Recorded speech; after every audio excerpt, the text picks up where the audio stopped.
Hello guys, मैं मुकुल मोहन। तो आज जो है ये क्वेश्चन है केमिस्ट्री से, आपके सामने आंसर दिख रहा होगा सीधे। क्वेश्चन जो है हम बोलेंगे, आप जो है स्वयं लिख लें सुन के। तो क्वेश्चन इस प्रकार होगा कि कार्बोहाइड्रेट क्या होते हैं, इनका वर्गीकरण करिए। या अथवा में दे देगा, मतलब दूसरी तरीके से क्वेश्चन कि शर्करा एवं अशर्कराएँ क्या हैं, इनके भौतिक गुण तथा प्रत्येक के दो दो उदाहरण दीजिए। इसके बाद जो है फिर पुनः क्वेश्चन पूछ सकता है कि मोनोसैकेराइड कामा डाइसैकेराइड तथा पॉलीसैकेराइड से आप क्या समझते हैं। तो इनमें से ये क्वेश्चन आप तीनों मिला के एक में लिख सकते हैं। तो देखिए, शुरुआत कर रहे हैं। आंसर आपके सामने दिख रहा होगा, कार्बोहाइड्रेट, ये हेडिंग है।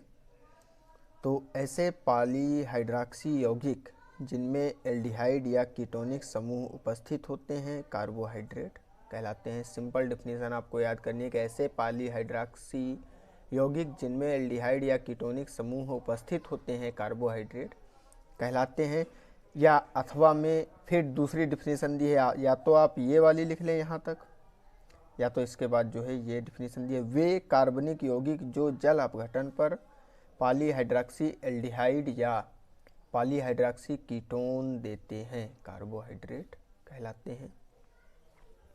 तो इन दोनों डेफिनेशन में से आप कोई लिख सकते हैं।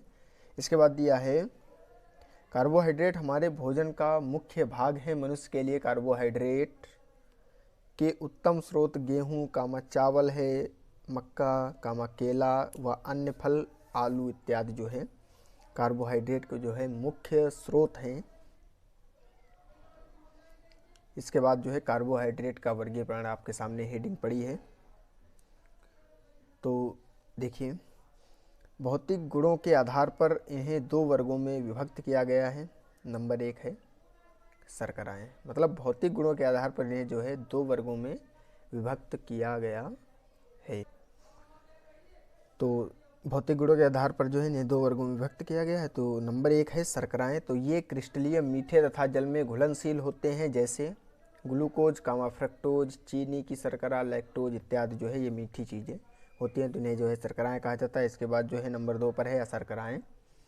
ये अक्रिस्टलीय कामा स्वादहीन और जल में अविलेय होते हैं, जैसे स्टार्च है, सेलुलोज है, ग्लाइकोजन है इत्यादि। तो भौतिक गुणों के आधार पर इन्हें जो है दो वर्गों में विभाजित किया गया था। इसके बाद जो है रासायनिक गुणों के आधार पर इन्हें निम्न प्रकार से विभक्त किया जा सकता है।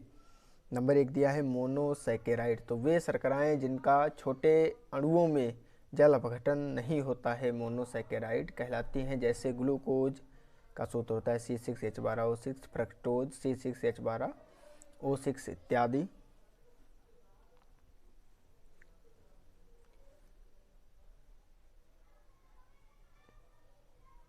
इसके बाद दिया है आपके सामने डाइसैकेराइड। वे शर्कराएँ जो जल अपघटित होकर मोनोसैकेराइड के दो अणु बनाती हैं डाइसैकेराइड कहलाती हैं, जैसे सुक्रोज हो गया C12H22O11 कामा माल्टोज है C12H22O11। तो इसका जो है जल अपघटन जब होगा तो यहाँ पर जो है मोनोसैकेराइड बनेंगे, यानी दो अणु जो है बनेंगे। तो इसके बाद जो है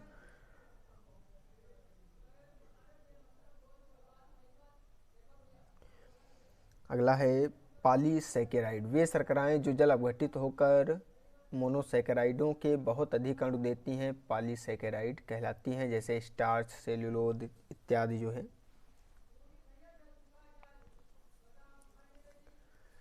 तो इसके बाद जो है ये रिएक्शन दिए C6H10O5।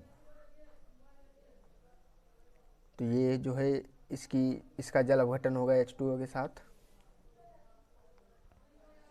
तो C6H12O6 बनेगा। तो ये हो गया हमारे पास जो है पॉलीसैकेराइड। ये इधर पॉलीसैकेराइड के N अणु हैं, इधर जो है मोनोसैकेराइड बनेंगे, यानी बहुत से अणु जो है बन सकते हैं। तो ये जो है आपको लिखना है अपनी फेयर कॉपी पर। या आप कहीं पर लिख लें और याद करें। ये डिफिनीसन बहुत इम्पॉर्टेंट है क्वेश्चन। लगभग 16, 17, 18, 11, 12, 19, 20 सब सनों में लगभग पूछा गया है। फिर जो है एक नए वीडियो के साथ मिलेंगे।